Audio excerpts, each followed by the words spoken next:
Well, I don't know if somebody's going to get fired or blacklisted by NVIDIA, but it looks like the folks over at MMORPG either didn't get the memo on the review embargo, which is tomorrow, not today, but they accidentally released their full review of the RTX 3050 today, and then they took it down. But this is the internet. If something gets posted, it's never taken down.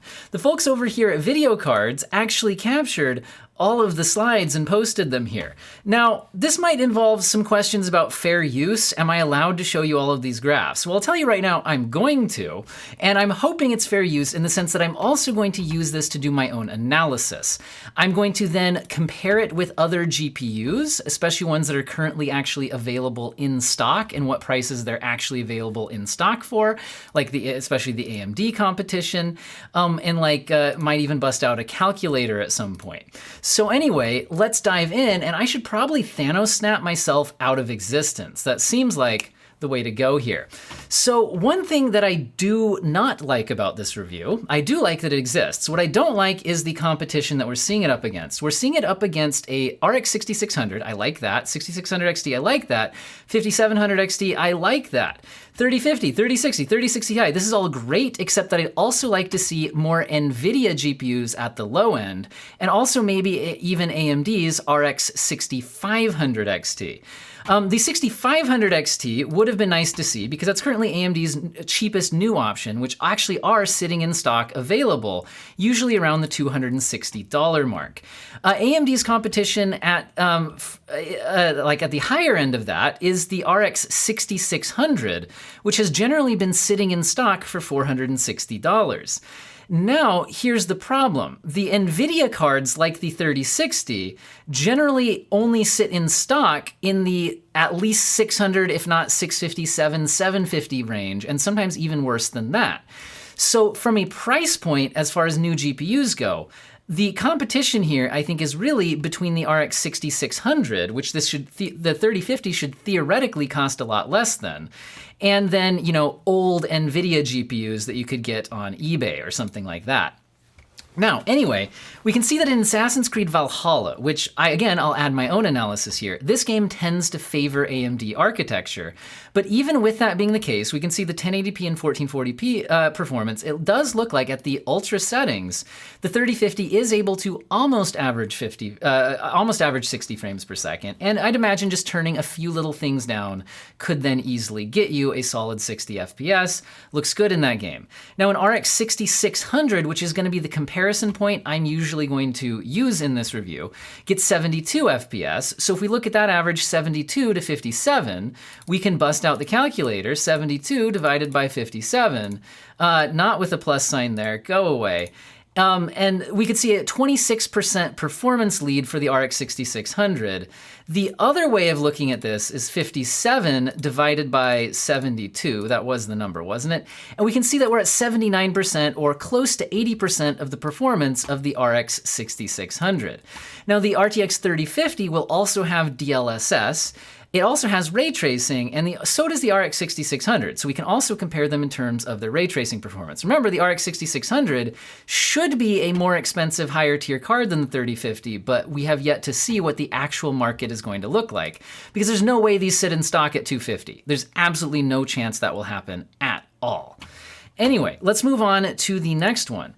So now we're seeing the RTX 3050, and this is in Black Desert Online, which I don't know as much about this one. It looks like they're using Dx12 remastered settings, whatever that means. And they're also using FSR quality, and they're using that at both 1440p, that's the yellow bar, and at 1080p, that's the orange bar.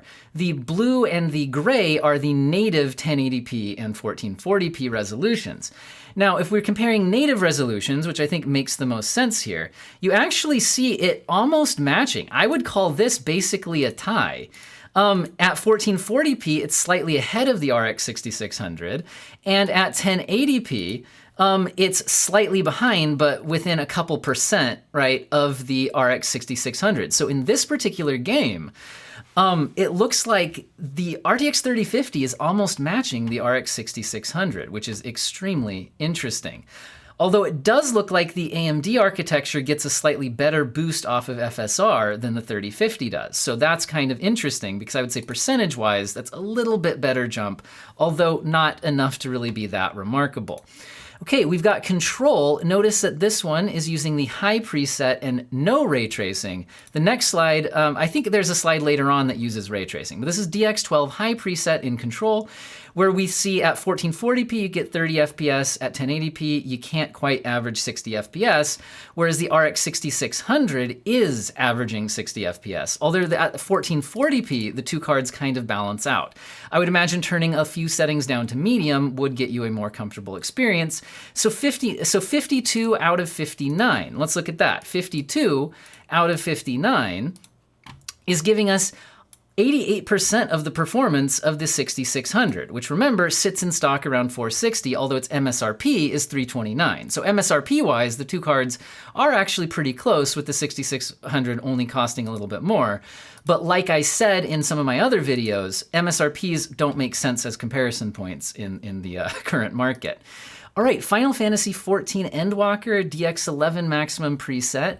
We've got the RX 6600 here, 109 and 109 on the 3050, matching it. So it's actually pretty much even performance here, and also fairly even at 1440p, although the 3050 pulling a little bit ahead. Now, Godfall, which I believe tends to be more of an AMD favored title, we have a 56 FPS average at 1080p versus a 77 FPS average at 1080p. So definitely in a more AMD favored title, the 6600 pulls far ahead. 56 out of, what was it? I forgot. 56 out of 77. So 56 out of 77 gets us about 73%.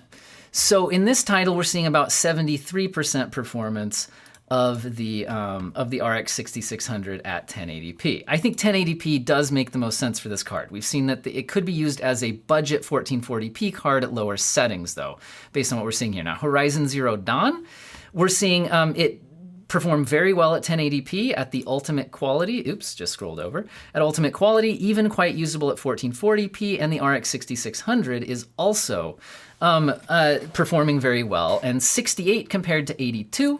68 compared to 82. The 3050 has about 83% of the performance of the RX 6600 in this game, but comes a lot closer at 1440p, although it doesn't pull ahead. Okay, the RTX 3050 here in Shadow of the Tomb Raider Ultra Settings DX12. We're seeing 80 out of 100. I'll tell you right now, that's 80%, although, you know, the one there will give us some decimals on that, okay? So 80% of the 1080p performance of the RX 6600 here, and again, much closer at 1440p, although the RX 6600 still taking the advantage. Watchdog's Legion tends to be more of an NVIDIA-favored title from what I've seen in other reviews. And let's see, we're getting 46 FPS average at ultra quality. Again, just turn down some settings, and I'm sure you could dial in a 60 FPS experience. And I believe this game would also offer DLSS, which I think we'll see tested later with ray tracing. So 46 out of 58. 46 out of 58. Is 79%. So we're seeing, again, about 80% of the performance of the RX 6600, which, again, it's varied a lot by game, but 80% seems to be a fairly typical number that I'm seeing here. Assassin's Creed Valhalla, I believe, okay, I think we've actually wrapped back around to the beginning.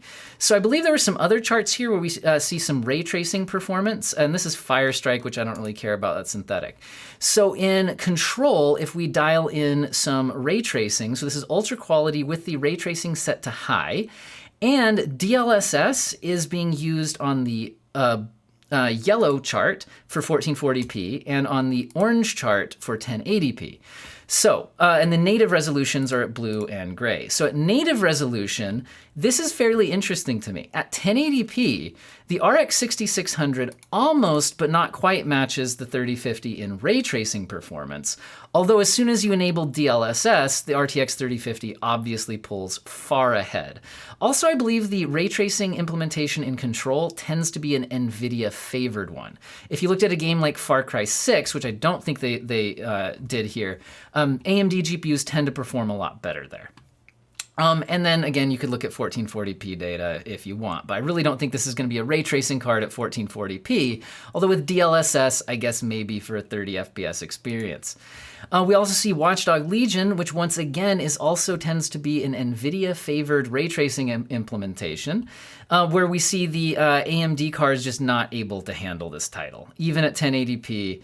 And again, this is ultra settings with ray tracing at ultra, and you see here that there's a atypical jump for the 3050 here, although speaking of not really being able to handle it, at native resolution, you're not really even getting 30 FPS, and even with DLSS at quality, you're still barely averaging above 30 FPS.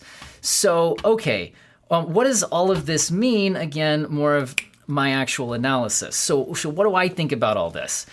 This is actually a little better performance than I predicted, although pretty close. If we pull up a relative performance chart here, let me get me out of the way a little bit more, we can see that if we set the RX 6600 as a baseline, it seemed like on average, we were sort of in this general ballpark. We were between a, we were between a 1660 Super and some titles we're even pulling up maybe into this 1070 Ti performance if we're comparing it to the relative performance on this particular chart, which again isn't perfect. But I would say that we're sort of in this ballpark in most of those titles compared to the RX 6600, which would put us kind of around a 1070 1660 Ti, and again, in my analysis of some earlier leaks and just performance estimates, I was guessing it would sort of be in this ballpark. So I wasn't too far off on that. It was interesting to see some actual benchmark data to back that up. So what do I think about should you buy it? I mean, on day one, try to buy one at 250 or 300, or I'd say even $350 makes a whole lot of sense. As it starts pushing into the $400 territory, that's where you'll have to compare it against the RX 6600 as your cheapest new GPU kind of option. You could also compare it to used GPUs, right? So basically, if you think of 400 out of 460, you can see that this is like 85%, right? So what I'm getting at here is, okay, let's try 380 out of 460. Okay, that's getting us closer to 80%. If we're down to like 350 out of 460, we're at 76%. So what I'm getting at here is its performance relative to the RX 6600. If we then set that as a baseline price at $460, if we're talking price to performance, then I think what this is saying is that it makes sense in between the $350 to $400 range on the actual market versus an RX 6600 that's been sitting in stock for days now, brand new on Newegg at this price. Now, if it starts to go beyond $400, you might want to seriously consider the RX 6600, which does have ray tracing, just not DLSS. And we saw that without DLSS, the ray tracing was fairly similar, although it did look like the RTX 3050 did have slightly better ray tracing performance, and then there's certain titles that are just going to crush AMD. But like I said, we didn't see benchmarks in Far Cry 6. I'll be interested to see some other ray tracing titles as well. Now, do I think it's just an overall good graphics card? I do. I absolutely do. I think that those, the benchmarks that we're seeing here are usually at maxed out settings, and oftentimes it's not only playable at 1080p or even 1440p, but imagine just turning down a few settings. Playing at ultra is dumb on a budget graphics card. Turn things down to high or medium, and I think you're gonna be getting excellent frame rates. So is this a good enough GPU for 1080p? Absolutely. For 1440p, that's a bit of a stretch. DLSS might make it somewhat reasonable though if you're on a budget. And in this current market, I think everybody's kind of on a budget. So that's what I think. I think it's going to perform similar to this ballpark, and your best option as a competitor on the actual market is this. Unless you could score like an RTX 3060, for cheap. If you can ever get a card at MSRP, consider something else. But I think these are absolutely worth it trying to get it on launch day. And then I feel like I'm rambling on at this point, and no songs for you. Did the song this morning. If you didn't watch that, then good for you. Anyway, I'm gonna get back to work. I filmed this on my lunch break. Bye.